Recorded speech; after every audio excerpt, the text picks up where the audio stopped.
So we have a brand new gacha RPG on our hands, and it's a real banger. MiHoYo, the Chinese giant, released Honkai Star Rail after cooking it for a while in beta, and the game hasn't left the news since the release. This is the company's most ambitious release probably after Genshin Impact, and oh boy, has it made an impact.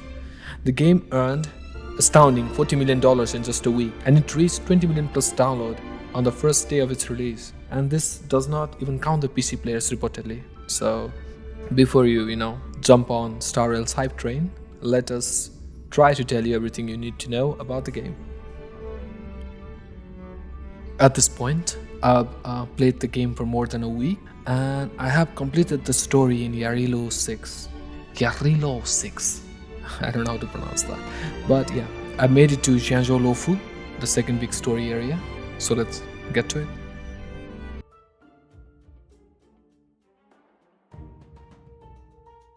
So the story, it's a mixed bag to be honest. Most parts are very good with smooth humor, and I've been playing with English voiceover, and in most Eastern games the English voiceover seems unnatural as a lot of emotional depth and the humor it gets completely lost during the translation. But that is not the case in Star Rail. It's actually quite far from that. The English voiceover has its own charm and it's quite well done. It sounds very natural as well. The game has a varying spectrum of tones and it envelopes all from comedy to tragedy. The interactions are really full of goofy humor, which is sure to charm everyone. And the story also tackles some pretty complex subjects. I'm not going to spoil anything else.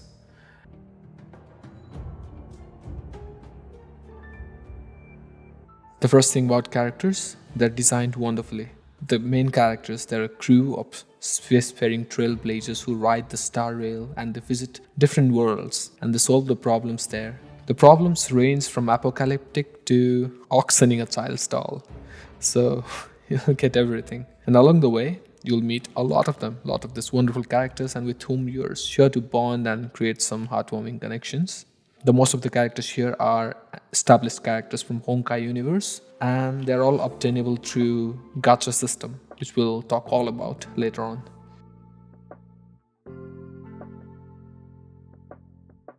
The next thing we're going to talk about is the gameplay. It's a turn-based gacha RPG, but it has an explorable overworld with major areas that are divided into different levels. Some levels have city and urban areas populated with interactable things and NPCs. And there are vibrant areas within a spacecraft and there's even a city that is a spacecraft. Some areas are like dungeons and they're teeming with enemies. Once you encounter an enemy, you can evade them if you're quick enough, but if you attack them or if they get a hold of you, you enter combat. The combat is turn-based and the fastest character gets the first turn and gets to move more often. During each turn, you can select one of two attacks. You can either use basic attacks, which will gather skill points, or you can use special attacks and spend the gathered skill points.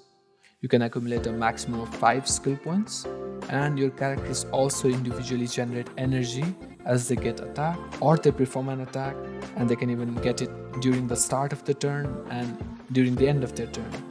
When this energy is at maximum, the character can use their ultimate. When you use the ultimate, the character you selected cuts in, ignoring the turn order, to perform their ultimate skill.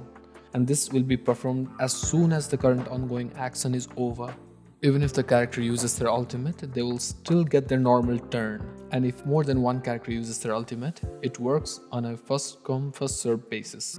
From what I have played, I find the gameplay to be really smooth. The turn-based combat is quite polished. The combat animation and mechanics are simple and beginner-friendly, and the options available in combat are minimal, making strategizing very easy.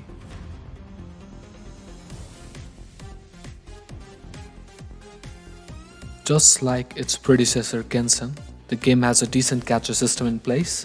The gacha here is called Warp. During each summon, you can either warp in 3, 4 or 5 stars light cone, which are kinda like weapons, or you can warp in 4 or 5 star characters. There are 2 types of passes you can use to warp. One is Star Rail Pass and another is Star Rail Special Pass. And as of now, there are 4 kinds of warp you can do. The first one is the beginner warp. It's a discounted 50 pool which guarantees 1 5-star unit. A quick tip, if you do get a 5-star character before you hit 50 summons, we advise you to stop summoning in this banner and start using your Star Rail passes for the regular warp. This is because when you do the regular warp and hit 300 summons there, you can select a 5-star unit of your choice. That way, you can always resume that discounted summon after you hit the 300 summon mark. The other 2 types of summons are the character banner and the light cone banner, where you get boosted chance to summon either a character or a light cone. The game has a actually good pity system in place. Unlike most other gacha out there, you get a 4-star guaranteed within every 10 summons and a 5-star guaranteed every 90 summons. During the banner, you have a 50% chance to summon the feature unit the first time you pull a 5-star and 75% chance for the featured light cone. The second time you pull a 5-star unit during the banner, it is guaranteed to be the one that's featured. So as long as you have enough summons, you can get the unit. Apart from the good story, well-made characters, decent gameplay and a solid gacha system, the game also has a really good music. I love the Jarido Bold It Down tune, and Kokulia's post-fight theme was epic. I don't think you have to spend money to complete the storyline. The characters you get for free are unique and really strong. The visuals and the universe the game is set in is absolutely wonderful. I love the interplanetary theme, the mix between theology and science with the godlike aeons that I yet have to understand, and the whole city of Xianzhou Luofu, which is a gigantic spacecraft floating in space. It's freaking awesome.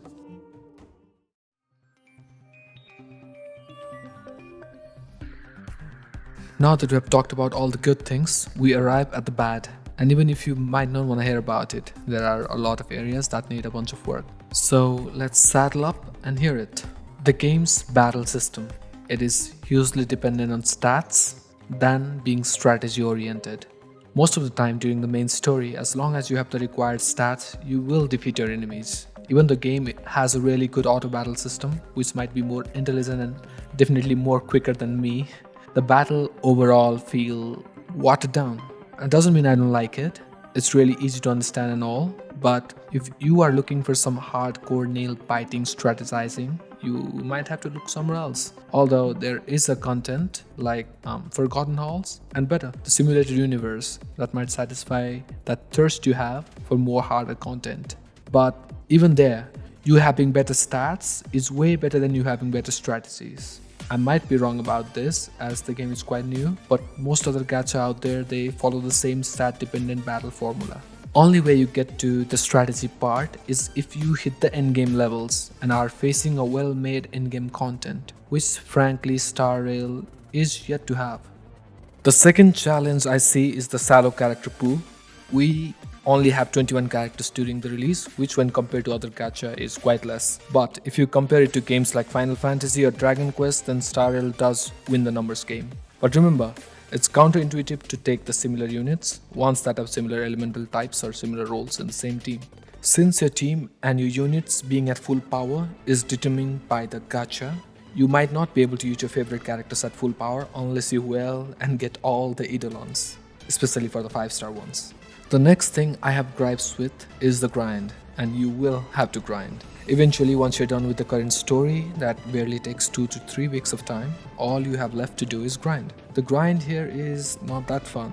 There is no in-game chat system to communicate with people who are grinding, making the solo grinding really lonely. The Trailblaze power or the stamina energy system you have, which is available for grinding, is not enough, as some stages take 30 stamina, even more, making maxing a single character really challenging. And you have so many things to max, like there's traces, there's the levels, there's the light cones, and there are relics. And these are all things you have to max to make your unit perform at their maximum. And that's a lot of things to max. So yeah, that's a lot of grinding to do. And I'm one of those people who love to grind. If you have played games like this, you know how grinding works here. You have to use energy, which is limited by time.